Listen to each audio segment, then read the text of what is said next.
E aí pessoal, tudo bem com vocês? Aqui quem fala é o Danilo Almeida do canal DanMaker e nesse vídeo eu vou estar mostrando para vocês como nós podemos construir APIs simplificadas que nos possibilite coletar informação de jogos durante a sua execução no computador e através desses dados a gente consiga estar mostrando essas informações de uma forma diferenciada. Por exemplo, construindo um dashboard utilizando um Arduino Uno, como é o desse caso. Então, se você gostou da ideia do vídeo, bora comigo! Bom, então basicamente a ideia para estar desenvolvendo essa API e mostrando como a gente consegue montar uma API nesse formato de uma forma relativamente fácil surgiu devido ao fato de que durante algumas pesquisas na internet, principalmente em grupos no Facebook, percebi que algumas pessoas estavam falando a respeito justamente disso, de mostrar como pegar informações de jogos que estão rodando no computador e mostrar isso, por exemplo, em um velocímetro de carro. Então, pensando nisso, eu resolvi fazer esse videozinho aqui só para mostrar como a gente consegue fazer isso utilizando como saída, no caso, como nosso dashboard, um Arduino e um display TFT, onde o Arduino vai ser basicamente responsável por se comunicar com a API e receber os dados através da comunicação serial, e o display TFT, que vai ser responsável por mostrar essas informações na tela para o usuário. Então, para a gente poder estar fazendo isso, existem basicamente duas maneiras principais. A primeira seria a gente utilizar uma API nativa, ou seja, uma API já desenvolvida ou por desenvolvedores do próprio jogo, ou por pessoas que fizeram ali uma engenharia reversa e coletaram esses dados, ou fazer a gente mesmo a nossa própria API, através da análise da memória do jogo e através da coleta desses dados diretamente da memória do processo que vai estar em execução. Nesse caso, a gente vai fazer da segunda maneira, que é fazendo uma análise da memória do jogo e printar essas informações no nosso dashboard do Arduino. Bom pessoal, então agora a gente parte para a próxima parte do vídeo, que é coletar os dados diretamente da memória do jogo.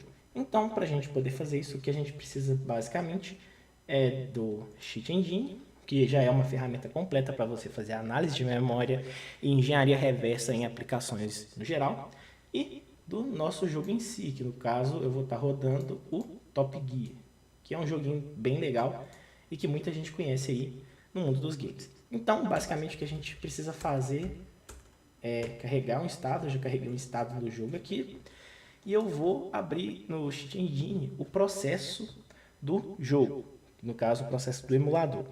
Com esse processo aberto, eu vou voltar para o jogo. Na verdade, eu vou especificar um tipo de informação que eu quero encontrar. Por exemplo, eu quero saber a velocidade. Eu quero saber em qual endereço de memória a minha velocidade está armazenada.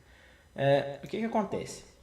A gente está falando de um videogame da geração de 16 bits. Então, muito provavelmente, esses dados, ou seja, os dados do jogo, vão estar armazenados em variáveis de bytes ou no máximo 2 bytes. Porque como você tem uma grande limitação de memória aí nessa época, dificilmente o pessoal utilizava mais do que 2 bytes para estar salvando as informações.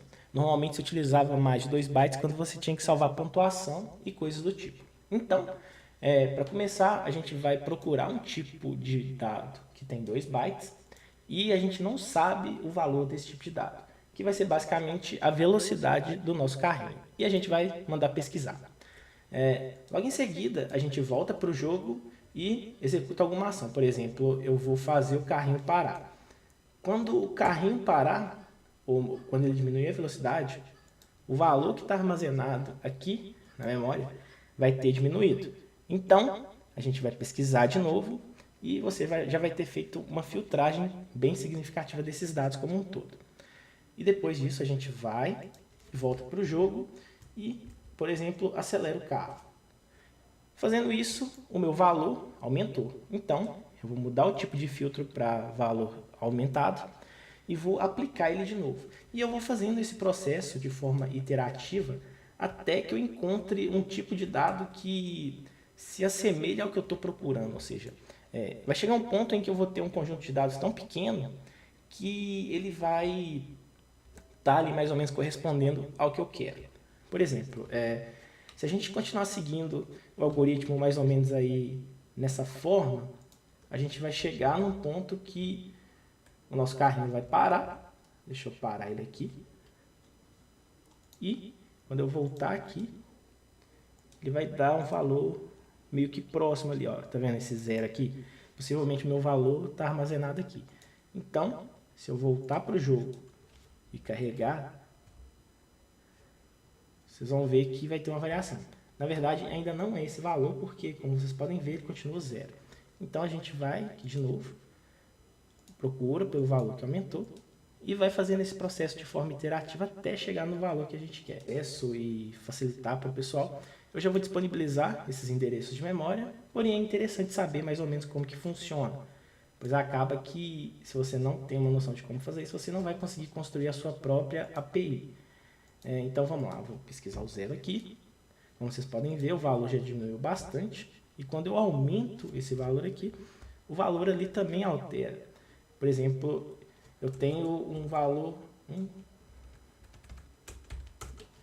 nesse endereço de memória aqui, que é o segundo endereço de memória, provavelmente é o valor que eu estou querendo, que é esse 1358. O que acontece? Você tem um certo desbalanceamento dos dados ali, então acaba que não fica tão certinho assim, mas já é um valor que a gente pode utilizar para estar armazenando a nossa velocidade. Então, beleza, eu tenho esses dados aqui, como vocês podem ver, ele está seguindo mais ou menos ali na mesma ordem dos dados que estão sendo mostrados tanto no Steam Engine quanto no emulador. Então, esse aqui vai ser a minha velocidade. E a partir daí você vai fazendo esse mesmo processo para outras coisas. Por exemplo, eu tenho aqui, eu estou na 20ª posição. Então, se eu atravessar, se eu passar um carro, esse valor vai diminuir. Então, vamos começar de novo. Como a gente está falando de um valor que vai de 0 a 20, muito provavelmente ele está armazenado em 1 byte só. Então, eu posso mudar aqui, fazer um novo scan, mudar o tipo de dado para byte e procurar um valor desconhecido de novo. E aí, a partir daí, você executa esse mesmo algoritmo. Por exemplo, agora, alguns carros me passaram, então o valor aumentou. Ou eu posso também tentar fazer o seguinte, eu sei que tem 19 carros na minha frente. Então, eu posso pesquisar um valor exato. Vamos supor, 19.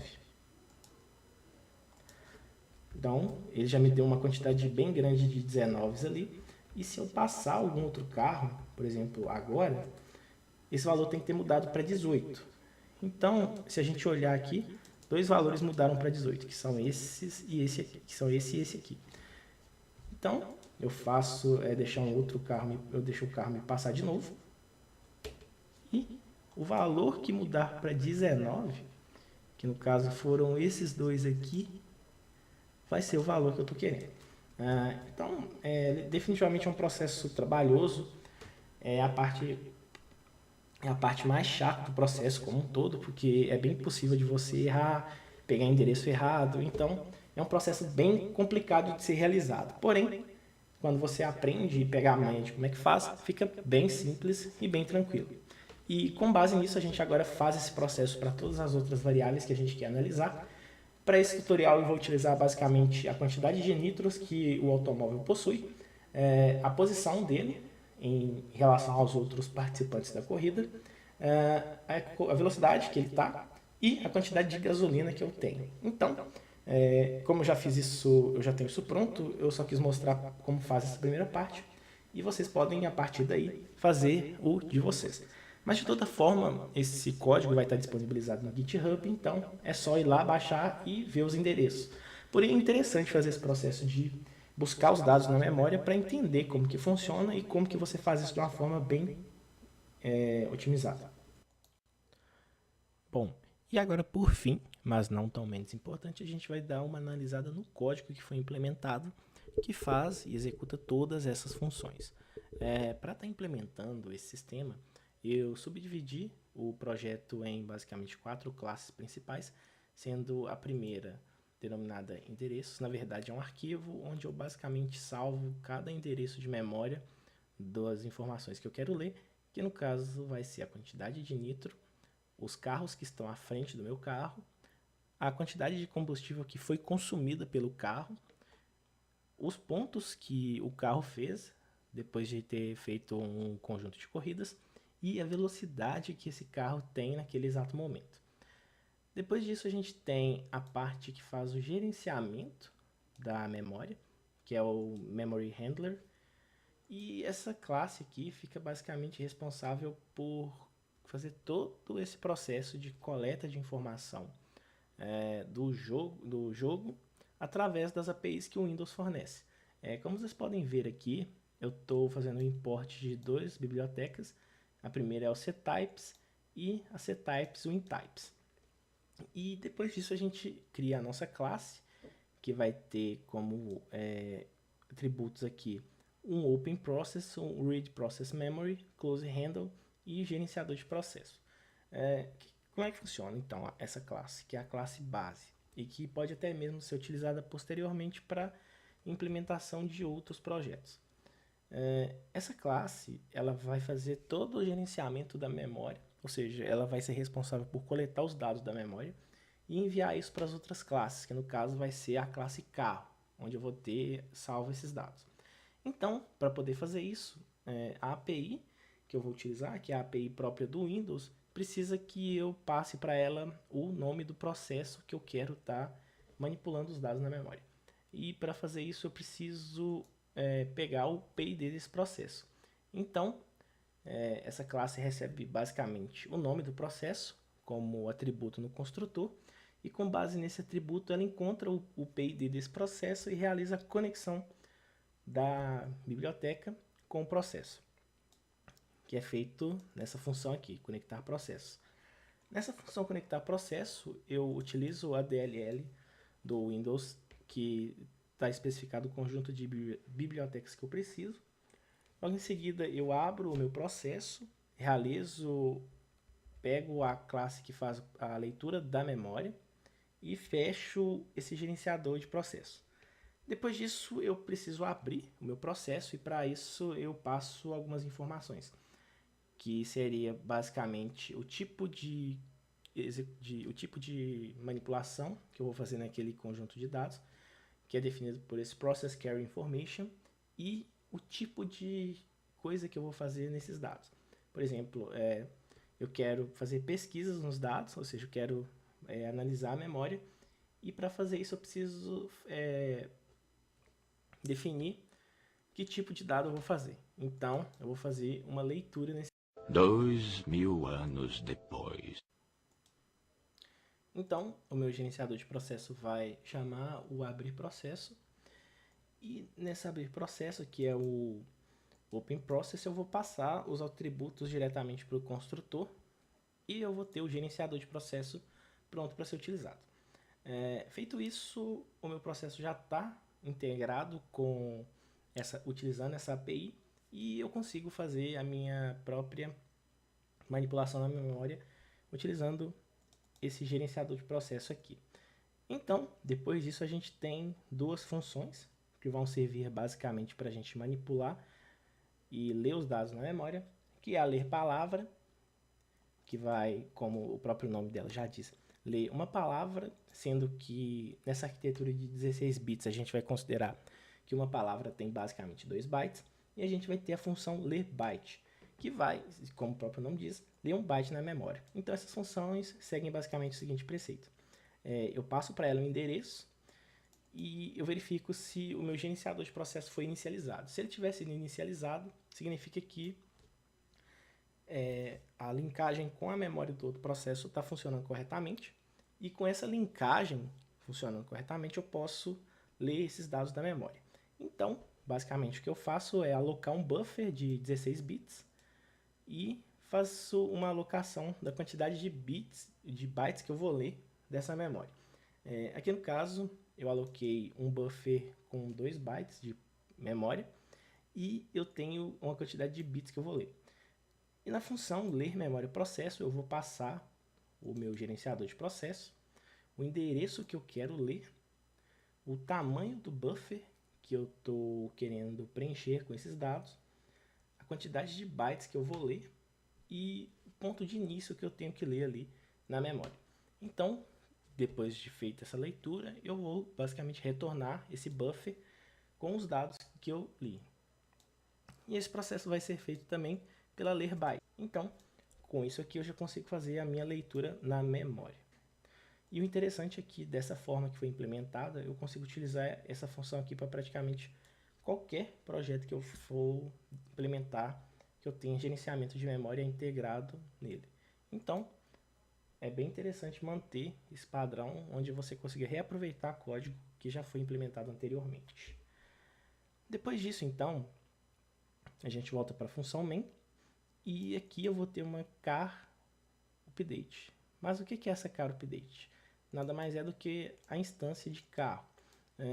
Para estar facilitando e deixando um pouco mais estruturado, eu fiz isso aqui, onde a gente tem um objeto chamado carro, e carro tem todos aqueles valores que foram ditos anteriormente, que vão ser os valores mostrados no dashboard. E eu tenho o gerenciador de memória aqui, que vai fazer a leitura dos dados na memória. Então, para poder fazer tudo isso, a gente precisa criar e ler esses dados. E está sempre atualizando esses dados à medida em que o algoritmo for rodando para a gente poder mudar as informações no dashboard. Então, para a gente poder fazer isso, a gente segue basicamente esse padrão aqui, onde eu tenho a minha classe carro com os parâmetros e um parâmetro update, que nada mais é do que a integração do update de todos esses dados e utilizando dentro de cada update justamente aquela questão para poder fazer a leitura dos dados na memória e alterar esses dados aqui à medida em que eu for lendo esses dados na memória. Então eu tenho as funções update posição, update velocidade, update gas, update pontos e assim sucessivamente. E todas essas funções vão estar basicamente fazendo uma solicitação para memory handler do dado que ela precisa com base naquele endereço de memória. Então com isso aqui eu já consigo ler esses dados e estar montando a minha estrutura com esses dados. E por fim, mas não menos importante, eu preciso estruturar esses dados de alguma forma, para que eu possa, por exemplo, enviar eles para o meu Arduino, que é o que eu vou fazer no próximo vídeo. Então, a gente cria aqui uma função chamada pack, que nada mais é do que agregar esses dados, que seria a velocidade, gasolina, pontos que ele já fez, a posição que ele está, em um bloco de dados que vai ser eventualmente enviado para o meu Arduino. Então, essa função pack vai basicamente servir para isso. Ela vai empacotar esses dados que foram lidos pelas funções update velocidade, update posição e enviar para o meu outro objeto, que pode ser o meu Arduino, pode ser um outro dashboard, pode ser que eu vou utilizar esses dados em uma outra aplicação, enfim, fica a critério de quem for desenvolver.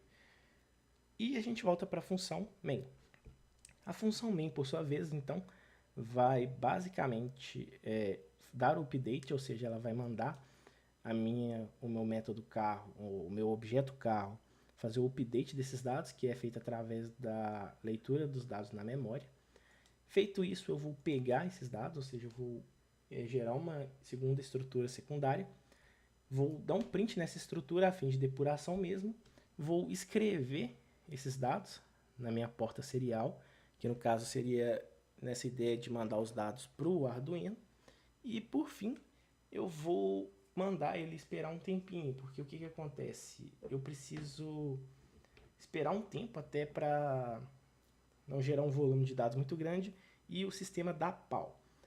Então, basicamente para a gente testar, eu vou comentar essa parte da comunicação serial, vou colocar o jogo para rodar e a gente vai ver que está funcionando. A gente coloca o jogo para rodar, coloca o código para funcionar. Como vocês podem ver aqui, que vai estar aparecendo logo aí embaixo, o jogo está funcionando normalmente. Os dados estão sendo coletados, estruturados daquela forma que eu tinha falado e printados.